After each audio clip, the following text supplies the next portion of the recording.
बोलो सियापति रामचंद्र की जय। जब राम जी 14 साल के वनवास करके काट के वापस जब अयोध्या में आए थे, तब का ये भजन आप लोग के बीच में सुनाने जा रहे हैं। अच्छा लगेगा तो कमेंट में जरूर बताइएगा। जय श्री राम जरूर लिख दीजिएगा। राम जी सोने चौकिया पर रामा बैठे ना। राम जी सोने चौकिया पर रामा बैठे ना। राम जी कही ताता जयती झूमर खेले ना।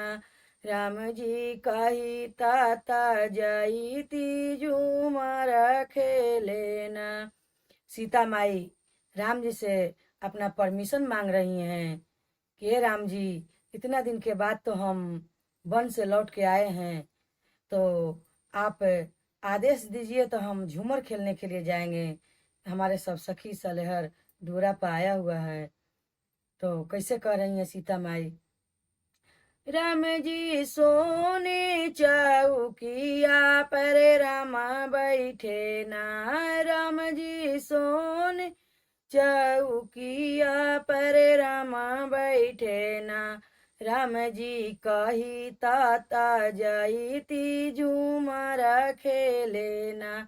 राम जी कही ताता जयती झूमर खेले ना।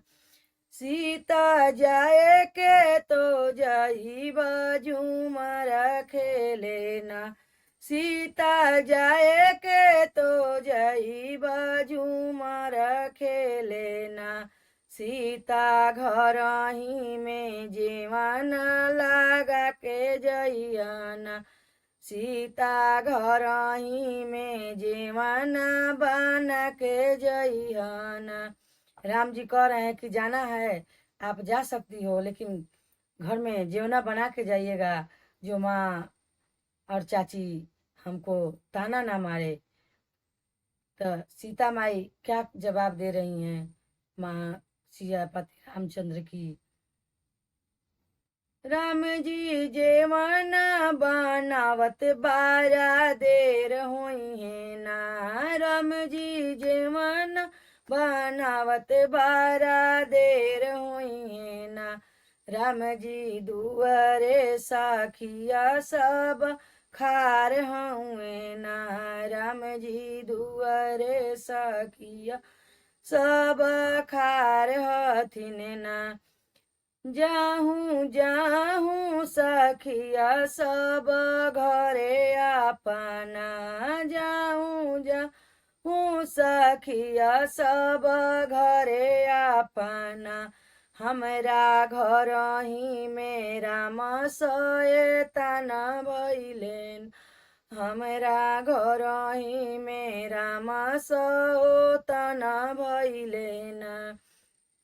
सीता माई कह रहे हैं कि हे सखी सब, आप लोग अपना अपना घर जाइए। हमारे राम जी सौतीन से भी बढ़ के हैं, हमको सौतन जैसा व्यवहार कर रहे हैं, बोल रहे हैं कि सब काम करके जाओ, इसीलिए आप लोग जाइए। फिर कह रहे हैं सीता माई, राम जी सोने चौकिया पर रामा बैठना। राम जी सोने चौकिया पर रामा बैठूना। राम जी कही तात जयती झूमर खेलेना। राम जी कही तात जयती झूमर खेलेना। सीता जाए के तो जाए झूमर खेलेना। सीता जाए के तो जाए झूमर खेलेना। हमरा घर ही में से जिया लगा के जइयाना। हमरा घर ही में से जिया लगा के जइयान। राम जी के सोने के चौकी पर बैठा के सीता माई पोहला रही हैं और कह रही हैं कि हे माँ राम जी, हमको जाने दीजिए। तो राम जी कह रहे हैं कि हमको जाना है, आपको तो जाइए, लेकिन हमारे लिए बिस्तर लगा के जाइए कि हम आराम करेंगे।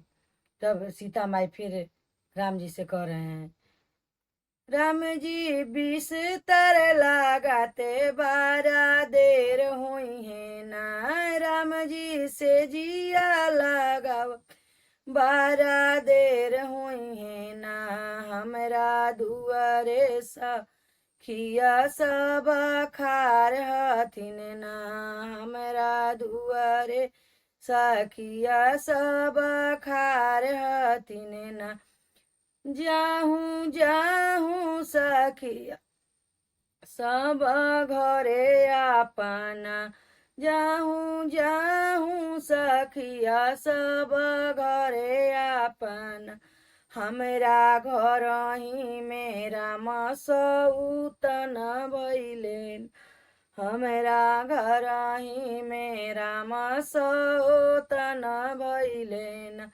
राम जी सोने चौकिया पर राम बैठे न, राम जी सोने चौकिया पर राम बैठे न, राम जी कही तात जईती झूमर खेले न, राम जी कही तात जईती झूमर खेले न, सीता जय के तो जय बझूमर खेले ना, राम जी सीता जय के तो जय बझूमर खेले ना, हमरा मम्मी के अपटन लगा के जइयाना, हमरा मम्मी के अपटन लगा के जइयाना, कह रही है कि राम जी कि हमारे मम्मी के तेल मालिश करके अपटन लगा के तब जाइएगा।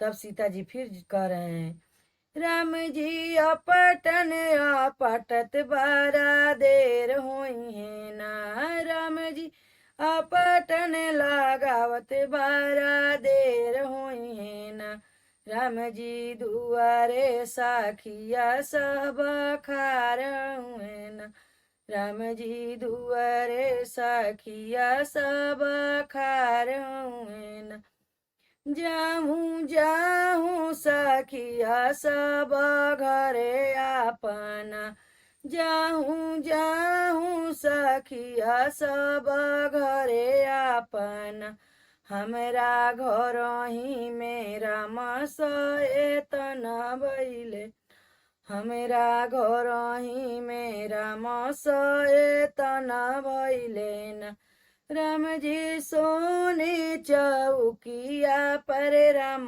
बैठे न, राम जी सोने चौकिया पर राम बैठे न, राम जी कही तात जईती झूमर खेलेन, राम जी कही तात जईती झूमर खेलेन।